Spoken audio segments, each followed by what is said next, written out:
Hello everyone, welcome back to my YouTube channel. ಇವತ್ತು ನಾನು ಸಂಜೆ ಟೈಮಲ್ಲಿ ಇಲ್ಲಾಂದರೆ ಮಳೆ ಬರುವಾಗ ಇಲ್ಲಾಂದರೆ ಬೋಂಡಾ ಬಜ್ಜಿ ಪಕೋಡ ಈ ಥರ ಏನಾದರೂ ತಿನ್ನಬೇಕು ಅಂತ ಅನಿಸ್ತಿದೆ ಅಂದಾಗ ಈ ಥರ ಡಿಫ್ರೆಂಟಾಗಿ ಮಾಡ್ಕೊಬೋದು. ತುಂಬಾ ಟೇಸ್ಟಿಯಾಗಿರುತ್ತೆ, ಹಾಗೆಯೇ ಮಾಡಿಕೊಡೋದು ಕೂಡ ತುಂಬಾ ಸುಲಭ. ನೀವೇ ನೋಡ್ತಿರ್ಬೋದು ಎಷ್ಟು ಚೆನ್ನಾಗಿದೆ ಅಂತ. ಇದು ಪಾಲಕ್ ಎಲೆ ಹಾಗೆ ಆಲೂಗೆಡ್ಡೆ ಇದ್ದರೆ ತುಂಬಾ ಬೇಗನೆ ಮಾಡ್ಕೊಬೋದು. ಈ ರೆಸಿಪಿ ತುಂಬಾ ಚೆನ್ನಾಗಿರುತ್ತೆ. ನೀವು ಒಂದ್ಸಲಿ ಟ್ರೈ ಮಾಡಿದ್ರೆ ಗೊತ್ತಾಗುತ್ತೆ. ಈ ವಿಡಿಯೋನ ಪೂರ್ತಿಯಾಗಿ ನೋಡಿ, ಎಲ್ಲೂ ಸ್ಕಿಪ್ ಮಾಡಬೇಡಿ. ನಿಮಗೂ ಕೂಡ ಈ ರೆಸಿಪಿ ಇಷ್ಟ ಆಗುತ್ತೆ. ನೀವು ಕೂಡ ಒಂದಿನ ಮಾಡ್ಕೊಬೋದು ಡಿಫ್ರೆಂಟಾಗಿ. ಪಾಲಕ್ ಸೊಪ್ಪು ಮತ್ತು ಎರಡು ಆಲೂಗೆಡ್ಡೆ ಇದ್ದರೆ ಸಾಕು. ಇವಾಗ ನಾನು ತೋರಿಸ್ತಾ ಇದ್ದೀನಿ ಅಲ್ವಾ, ಈ ರೆಸಿಪಿ ರೆಡಿನೇ ಆಗೋಗುತ್ತೆ. ನಾವು ಮಾಮೂಲಿಯಾಗಿ ಪಾಲಕ್ ಬೋಂಡ ಅಥವಾ ಪಾಲಕ್ ಪಕೋಡ ಇದೆಲ್ಲ ಮಾಡ್ತಾ ಇರ್ತೀವಿ. ಬಟ್ ಈ ಥರ ಮಾಡಿಕೊಂಡ್ರೆ ಟೇಸ್ಟ್ ಕೂಡ ಡಿಫ್ರೆಂಟ್ ಆಗಿರುತ್ತೆ. ಯಾಕಂದರೆ ಒಳಗೆಲ್ಲ ಫಿಲ್ಲಿಂಗ್ ಮಾಡಿರ್ತೀವಲ್ವ, ಹಾಗಾಗಿ ವಿಡಿಯೋನ ಪೂರ್ತಿಯಾಗಿ ನೋಡಿ. ನಿಮಗೂ ಕೂಡ ಈ ರೆಸಿಪಿ ಇಷ್ಟ ಆಗುತ್ತೆ. ಎಲ್ಲೂ ಸ್ಕಿಪ್ ಮಾಡಬೇಡಿ. ನೀವು ಒಂದಿನ ಡಿಫ್ರೆಂಟಾಗಿ ಇದನ್ನು ಟ್ರೈ ಮಾಡ್ಬೋದು. ಇವಾಗ ಇದನ್ನು ಮಾಡ್ಕೊಳ್ಳೋದಕ್ಕೆ ನಾನು ಮೊದಲಿಗೆ 2 ಆಲೂಗೆಡ್ಡೆನ ಈ ಥರ ಕಟ್ ಮಾಡ್ಕೊಂಡ್ಬಿಟ್ಟು ಬೇಯಿಸ್ಕೊಂಡು ಇಟ್ಕೊಂಡಿದ್ದೆ. ಇವಾಗ ಅದರದ್ದು ಸಿಪ್ಪೆ ಎಲ್ಲ ತೆಕ್ಕೊಂಡಿದ್ದೀನಿ. ಇವಾಗ ಅದನ್ನು ಒಂದು ಬೌಲಿಗೆ ಹಾಕ್ಕೊಳ್ಳೋಣ. ನಾನು ಉಪ್ಪು ಏನೂ ಹಾಕಿರಲಿಲ್ಲ, ಬರೀ ಆಲೂಗೆಡ್ಡೆನ ನಾನು ಕಟ್ ಮಾಡಿಬಿಟ್ಟು ಬೇಯಿಸ್ಕೊಂಡಿದ್ದೀನಿ. ಇವಾಗ ಈ ಬೌಲಿಗೆ ಹಾಕೊಂಡ್ಬಿಟ್ಟು ಚೆನ್ನಾಗಿ ಸ್ಮ್ಯಾಶ್ ಮಾಡ್ಕೊಬೇಕು. ಫುಲ್ಲು ಕ್ಲೀನಾಗಿ ಇದನ್ನು ಸ್ಮ್ಯಾಶ್ ಮಾಡ್ಕೊಬೇಕಾಗುತ್ತೆ. ಇದನ್ನು ಚೆನ್ನಾಗಿ ಸ್ಮ್ಯಾಶ್ ಮಾಡ್ಕೊಂಡಾದ್ಮೇಲೆ ನಾನು ಮೊದಲಿಗೆ ಸಣ್ಣದಾಗಿ ಈರುಳ್ಳಿನ ಕಟ್ ಮಾಡಿ ಇಟ್ಕೊಂಡಿದ್ದೀನಿ. 1 ಈರುಳ್ಳಿನ ತೊಗೊಂಡಿದ್ದೀನಿ ನಾನು. ಇವಾಗ ಈರುಳ್ಳಿನ ಕಟ್ ಮಾಡ್ಕೊಂಡಿರೋದನ್ನ ಹಾಕ್ಕೊಳ್ತಾ ಇದ್ದೀನಿ. ಹಾಗೆಯೇ 1 ಹಸಿಮೆಣಸಿನ್ಕಾಯಿನ ಇದನ್ನು ಕೂಡ ಸಣ್ಣದಾಗಿ ಕಟ್ ಮಾಡ್ಕೊಂಡಿದ್ದೀನಿ. ಇವಾಗ ಹಸಿಮೆಣಸಿನ್ಕಾಯಿ ಕೂಡ ಹಾಕ್ಕೊಳ್ತಾ ಇದ್ದೀನಿ. ಇದು ನಿಮಗೆ ಖಾರಕ್ಕೆ ಡಿಪೆಂಡ್ ಆಗುತ್ತೆ. ಇವಾಗ ಅದಕ್ಕೆ ಕೊತ್ತಂಬರಿ ಸೊಪ್ಪನ್ನು ಕೂಡ ಕಟ್ ಮಾಡಿಕೊಂಡು ಆ್ಯಡ್ ಮಾಡ್ಕೊಳ್ತಾ ಇದ್ದೀನಿ. ಇವಾಗ ಅದಕ್ಕೆ ರುಚಿಗೆ ಬೇಕಾದಷ್ಟು ಉಪ್ಪನ್ನು ಹಾಕ್ಕೊಂಡು ಇವಾಗ ಎಲ್ಲ ಮಸಾಲನೂ ಕೂಡ ಹಾಕ್ಕೊಳ್ಳೋಣ.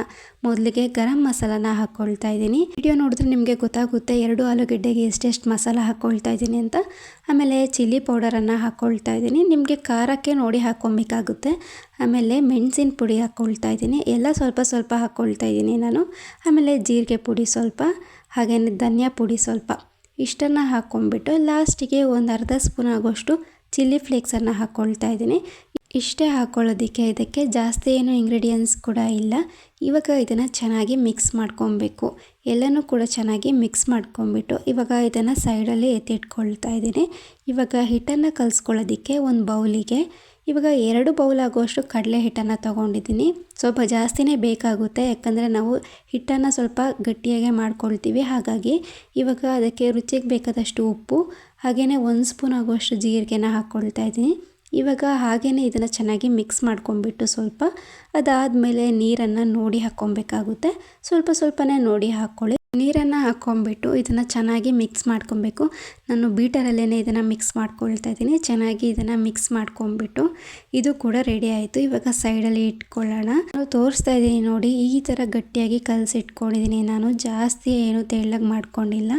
ಇವಾಗ ಅದನ್ನು ಸೈಡಲ್ಲಿ ಇಟ್ಕೊಂಡು ಪಾಲಕ್ ಸೊಪ್ಪು ಕೂಡ ಈ ಥರ ಇರಬೇಕು ಚೆನ್ನಾಗಿ. ಅದು ಒಡೆದಿರಬಾರ್ದು, ಎಲೆ ಎಲ್ಲ ಕ್ಲೀನಾಗಿ ಇರಬೇಕು. ನೋಡಿಕೊಂಡು ತೊಗೊಬೇಕಾಗುತ್ತೆ.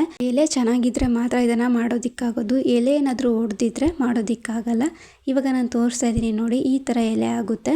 ಇವಾಗ ಅದನ್ನು ಸ್ವಲ್ಪ ಕಟ್ ಮಾಡ್ಕೊಳ್ತಾ ಇದ್ದೀನಿ. ಜಾಸ್ತಿ ಏನಿಲ್ಲ, ಸ್ವಲ್ಪ ಕಟ್ ಮಾಡ್ಕೊಳ್ತಾ ಇದ್ದೀನಿ.